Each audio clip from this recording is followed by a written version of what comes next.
Hi, this is Ben Caplan and you're watching TDC Moncton. Hey folks, it's Nick, and I've got with you someone in maritime history who is going to destroy the Dead Poet Society by changing the famous saying of Captain, my Captain to Caplan, my Caplan. And there's one good reason. If you've ever heard of Ben Caplan and the Candlesmokers, this is the man right here. But even better, this does not do justice because it's a dark photograph.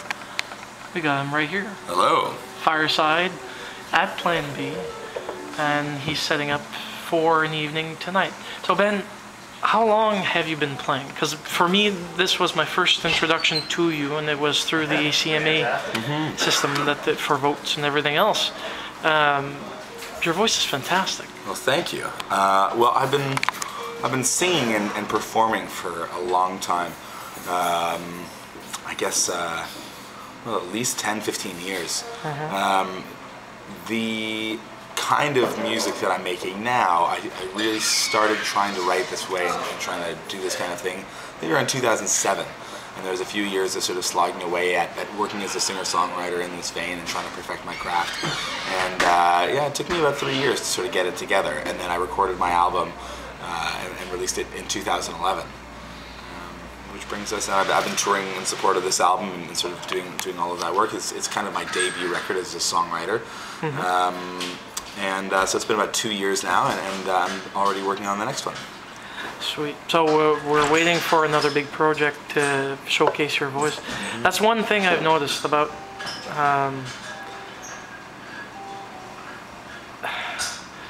the most striking thing, apart from the fact that you play piano, which I remember the YouTube video for strangers, it's the voice. I'm familiar with certain other modes of styles that exist in Canada, such as the Lemon Bucket Orchestra, if you've ever heard of it. I'm a big fan of them, yeah. And when I compared Strangers to a few of their songs, it had a lot of similarities in regards to styling. And, I mean, it's just, how can I put it? Your voice is, I don't want to compare it, but if I had to, it would fall to the limits or to a comparison against Tom Waits in regards to the character, the gravity of it, the strength and power of your emotions that you throw into it. Although I dare to assume that it must hurt after doing a few. Not really, actually. I mean, it can. You know, if I'm at all sick or sort of not in good health, getting a cold, then it can become painful and it can start a sort of a vicious circle where if I'm singing on top of something, then I can do a bit of damage and then it gets worse and it starts to hurt. But if I'm healthy, then I can sing like that, you know, 8, 9, 10 shows a week. And I've maintained that kind of schedule. I mean, 8 or 9 is a bit much, but you know, 5 or 6 shows a week, sure, no problem, and I'll do that for weeks at a time. Any specific routine that you yourself maintain for your own voice, or is it? Yeah, I do a big vocal warm up at least 15 minutes of warm up before every show. I sort of work through the whole range of my voice, the whole register, and I'll work through all the different sounds that I want to make with my voice. Just to make sure everything is loose and prepared, make sure everything's relaxed, and make sure I drink a lot of water. I try not to drink too much alcohol, and make sure I get a certain amount of sleep every night. Things like that. Okay, so the basic minimums that most people tend to adhere to in regards to keeping their voice, such as myself, I work at a call center full time. Okay. So I don't sing, but I have to pretty much do the same things that you do. Drink a lot of water and make sure that I at least keep myself the minimum amount of sleep, but I don't have to do vocal warm-ups. That's something that you and other singers have to do. Now, we'll go back a little bit in time, and I just want to know, are you actually a native of Nova Scotia, or were you born somewhere else? No, I grew up in Hamilton, Ontario. Okay. But I moved to Halifax in 2005, and I've been living there ever since. And that's where you started. Did you start in Hamilton in your musical path, or were I did, yeah. I was doing a little bit of theater in my days in Hamilton, both dramatic and music theater, and I was also in a couple of bands. I was in a rock band. I used to play a lot of electric guitar with pedals and all of that fancy stuff. And I was also in a folk duo, which is just me and a piano player. I played guitar, and we both sang in harmony, a little folk thing. And that was the beginning. And it was in that period of time that I started to write music and started to arrange musical ideas. It wasn't. I did try my hand at writing songs a little bit in that period of time, but not much. I was mostly contributing on the music side, and it was maybe when I was it was a year of traveling I did between moving from Ontario to Nova Scotia. I sort of traveled around South America, and I started writing songs in that period, and that was what started the ball rolling. Oh. So for this particular project, you named yourself up with your name, and then the Candlesmokers. Mm-hmm. Why the Candlesmokers? I just think it's a great name. Also, I mean, it works as well because the band isn't, it's not like a set group like the Beatles or the Strokes or whatever. It's not the same personnel all the time. Okay. There's a group that I usually play with when I'm on the East Coast, and that I like to, I think my East Coast version of the band is my favorite version of the band. Mm-hmm. But that's all. You know, it's fairly subjective. I mean, there's also a group of musicians that I play with in Ontario who I love playing with. They are amazing musicians. There's a bunch of musicians that I work with in Montreal and other various cities around Canada, and I'll usually pick and choose from those musicians whenever I have a European or international tour coming up to put together, figure out who's available, basically, to come do the tour with me. Okay, so availability basically decides which casual smoker actually accompanies you throughout either a tour or just the... Exactly, yeah, and it's tough, right? Because I mean, last year, for example, I did 10 months of touring, and the money's not that good.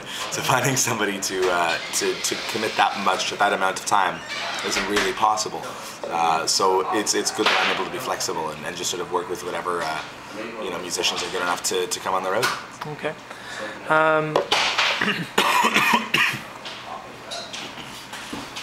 In regards to the Maritimes, did you actually decide that you wanted to settle in Nova Scotia versus PEI, Newfoundland, New Brunswick? I grew quite attached to Halifax fairly quickly. Okay. And I think it was maybe within a couple of months of living there, I really fell in love with the place. And it's not. I don't know. I mean, I like the other provinces as well. And I've traveled a lot touring into them. And I think the great thing for Halifax for me is that, of course, it's got the size. It's bigger. It's the biggest city in the Maritimes, and that is an advantage for a musician who's sort of cutting his teeth. But it's also, it's close enough that I can easily tour to all those places as well. True. It is central to the Maritimes, so at the very least that gives you an edge. Yeah, not as central as Moncton, I suppose. The hub. Well, we call ourselves the hub. Realistically, any place between Halifax, Moncton. I prefer Moncton because you can go anywhere within a 3-hour distance. Like if I want to go north, I'm usually there between 3 to 4 hours. If I need to go to Quebec, it's only 7 hours away. Yeah. If I want to go to PEI, it's a day trip.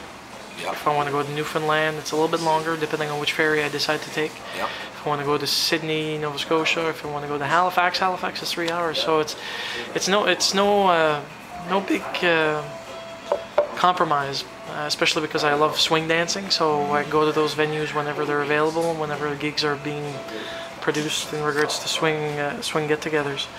I had to listen to this again when I was coming down the car, because as much as they put it in the folk classification, okay, they actually put his disc more in the folk side of the music.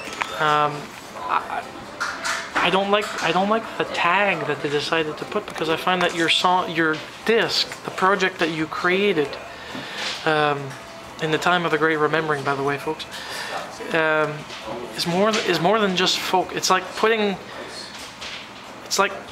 Canadiana versus the Americana, that aspect that exists currently in the U.S. That they're spinning a lot with roots and blues and bluegrass. The elements are all here.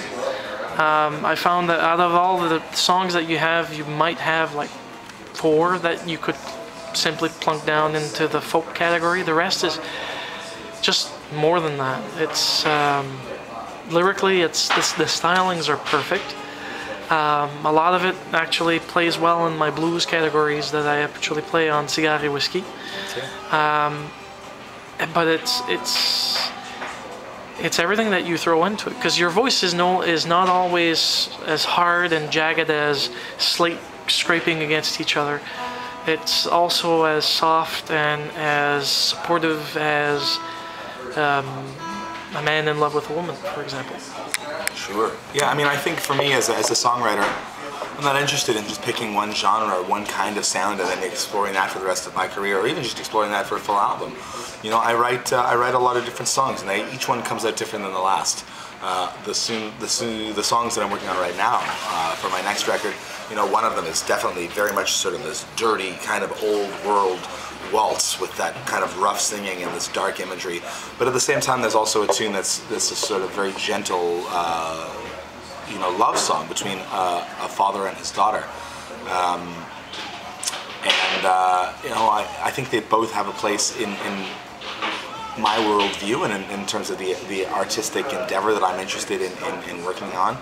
I think that, you know, reviewers and music industry people, they want to pick what's the one thing that we can call this and just call it that. They want to keep it simple. Yeah. I think that jazz is as much of an influence for my music as folk music is, and I think that you know, bluegrass is as important to me as klezmer music. Yeah. But finding a way to talk about that becomes more difficult, and I think mostly people will call it folk because it kind of fits in that songwriter kind of category. I think my lyrics are inspired by folk artists a lot of the time.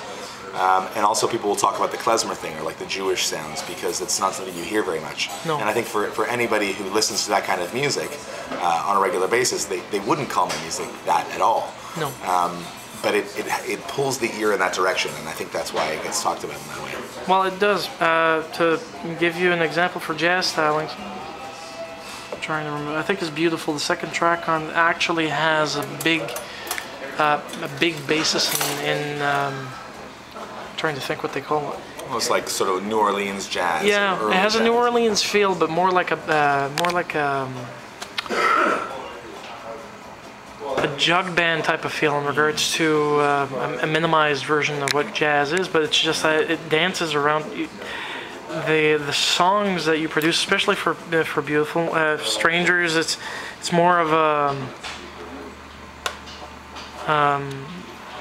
a man dancing. If I could allude to something that we could actually view, it would have to be a man dancing and telling a tale while he's dancing, but also doing it without fear of the dark, without fear of anything unknown.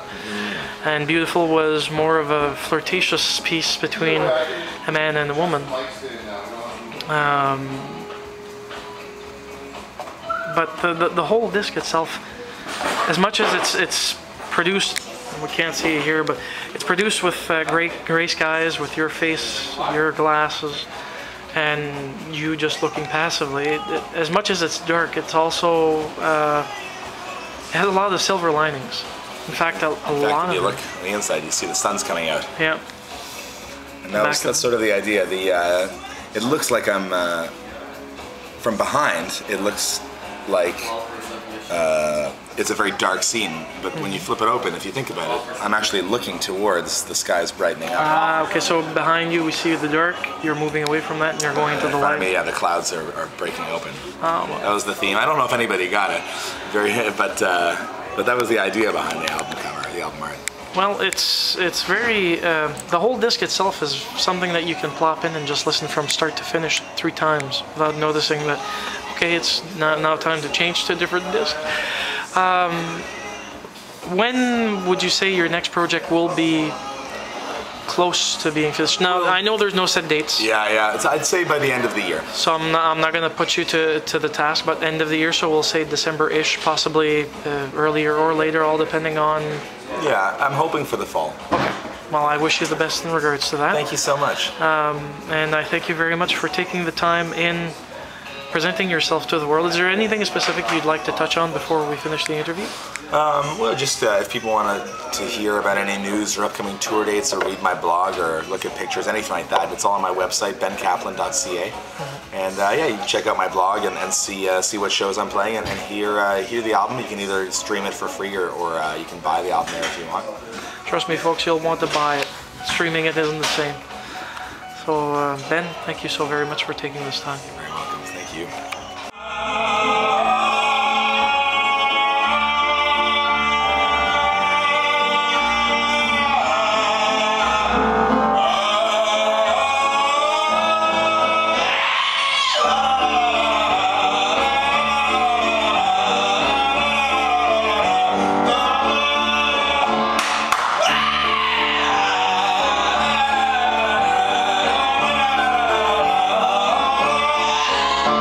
There's a bomb.